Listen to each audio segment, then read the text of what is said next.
Hello and welcome back to my channel. Today I'm starting on a really fun project. I thought I would do some borders so that I can use them for different designs, and I wanted to show you these are ones that I did for a different project at a different time, and I'm going to be tracing those and then painting them in watercolor. But let me show you some of the others that I've done. So borders like these are so easy to do, and you just have to scan them. If you use Photoshop or some other program to put together designs, then you can use them on all different kinds of things in different places. Same with the pansies, and even little vignettes like this. I've used these kind of things, and these are pretty borders as well. But today I'm going to do these ones because I love them and I think they'll be really fun. So I'm going to go trace them onto my watercolor paper. You'll be able to find this design, all of these designs, in my library on my website at summerbaystudio.com. They'll be completely free, so you too can trace them and you can paint them in watercolor or color them with whatever medium you like. So I'll be back in a second. So here's my traced piece, and you can see all the different banners here or borders that you can use for all kinds of craft projects.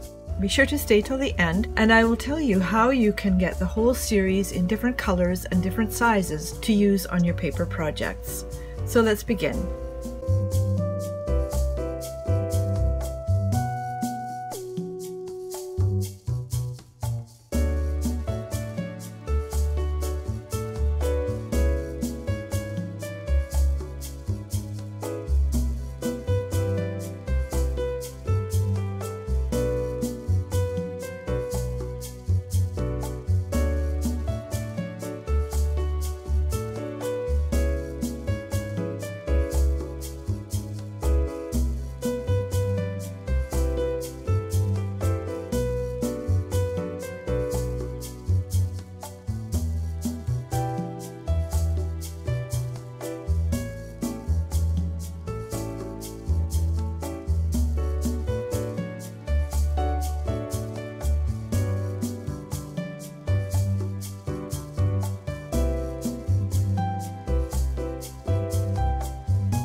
So there's our first one all finished.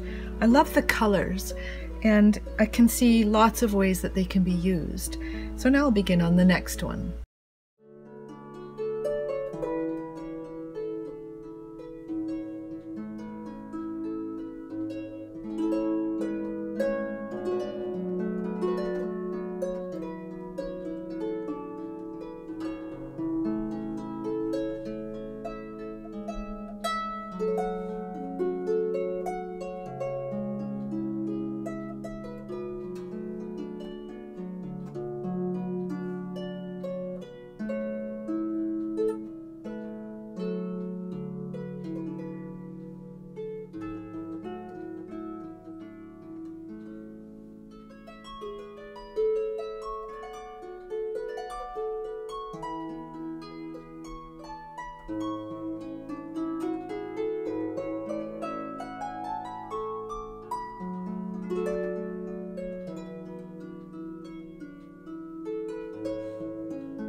So that's all I have time for today. Please tune in next week when I'll be painting the remainder. But in the meantime, you can find the patterns on my website at summerbaystudio.com, and you'll be able to download and print all the painted patterns as well. So I hope you enjoyed this video. I hope you'll try some of these because they really don't require any technique, just watercolor and your design. Before you go, please subscribe to my channel and click the little bell so that you can be notified when I have a new video. And I think you'll also like some of these other videos of mine. And I'll see you next time.